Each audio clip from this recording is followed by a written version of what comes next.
ముదిరాజ్ మహాసభ దశాబ్ది ఉత్సవాలు ప్రపంచ మత్స్యకారుల దినోత్సవం సందర్భంగా వరంగల్ జిల్లా పర్వతగిరి మండల కేంద్రంలో అన్ని గ్రామాలకు చెందిన ముదిరాజ్ కులస్తుల జెండాను ఆవిష్కరించారు.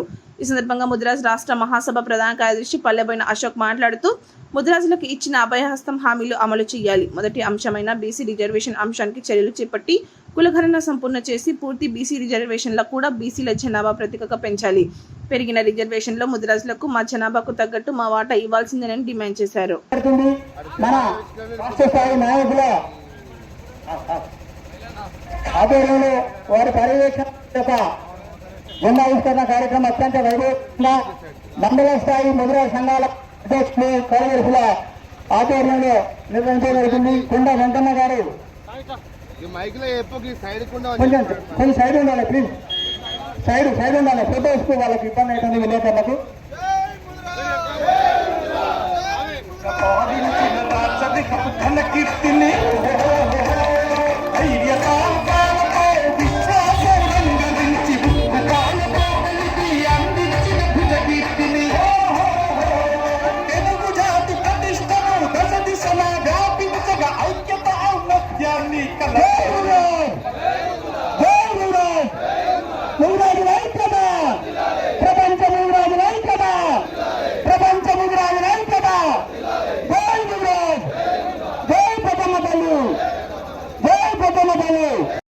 ప్రపంచ మత్స్యకారుల దినోత్సవం, అదేవిధంగా తెలంగాణ ముదిరాజు మహాసభ ఆవిర్భావ దినోత్సవం.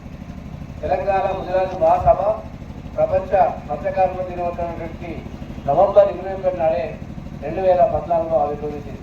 దాదాపుగా ఇప్పటికీ తెలంగాణ ముదిరాజు మహాసభ ఆవిర్భవించి 10 సంవత్సరాలు పూర్తవుతున్న సందర్భంగా మరి తెలంగాణ ముదిరాజు మహాసభ దశాబ్ది ఉత్సవాలతో పాటు మరి మత్స్యకారుల దినోత్సవం కూడా జరుపుకోవాలని చెప్పి తెలంగాణ ముదిరాజు మహాసభ పిలిపించిన నేపథ్యంలో ఈరోజు పర్వతగిరి మండల కేంద్రంలో ఇంత అత్యంత వైభవంగా అన్ని గ్రామ శాఖ మత్స్యశాఖ అధ్యక్షులు మరియు జిల్లా అధ్యక్షులు పెద్దలు మరి మత్స్యశాఖ ముదిరాజు మహాసభ జిల్లా అధ్యక్షులు కొండ మురళి గారు, అదేవిధంగా ముఖ్యంగా ఎన్ఆర్ఐ రాష్ట్ర విభాగం కన్వీనర్ రాజ్కుమార్ గారు, అదేవిధంగా ప్రధాన కార్యదర్శి సారంగం గారు, మరి మత్స్య కన్వీనర్ ఏర్పడినప్పటి నుంచి కూడా విధివిధానంగా కృషి చేస్తూ మరి యొక్క పండుగ ముదిరాజు యొక్క జెండాను ఒక ఎజెండాగా మరి గుండెలు కట్టుకొని కార్యక్రమం నిర్వర్తించిన నేపథ్యంలో ఇంత గొప్పగా చేసినటువంటి పర్వతగిరి ముదిరాజు బంధువులందరూ కూడా మండల ముదిరాజు బంధువులందరూ పేర్కొన్న ధన్యవాదాలు చెప్తూ ముఖ్యంగా ఈరోజు మరి మేము ఒకటే ప్రధానమైన డిమాండ్ మరి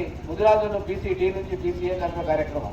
మరి గతంలో మరి గౌరవ స్వర్గీయ రాజశేఖర రెడ్డి గారు ఉన్నప్పుడు మరి జీవో 15 ద్వారా ముదిరాజులను బీసీటీ నుంచి బీసీఏకు కలిపి మరి అది మాకు అందరికీ సాక్ష్యపడగాలని మిగిలిపోయింది. కాబట్టి తప్పకుండా మరి గత ప్రభుత్వం కూడా విన్నవించడం, గత ప్రభుత్వం కూడా మరి బీసీ కమిషన్ వేయడంలో కాలయాపన చేసి మరి అంతలో ఆ ప్రభుత్వం చూడడం జరిగింది.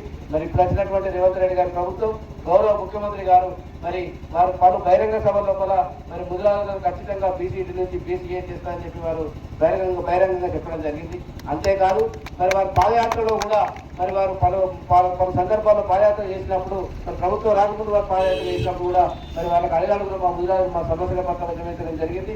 మరి వారు దానికి అనుగుణంగానే మరి ప్రభుత్వం ఎన్నికల ముందు వారు కామారెడ్డి డిక్లరేషన్ లో వాళ్ళ మేనిఫెస్టోలో అభయహస్తంలో మరి తప్పకుండా ముదిరాజులను బీసీ నుంచి బీసీఏ కలుపుతామని చెప్పి వారు హామీ ఇవ్వడం కూడా జరిగింది. దాని అనుగుణంగానే మరి వారి ప్రభుత్వం కూడా మరి ఏర్పడింది.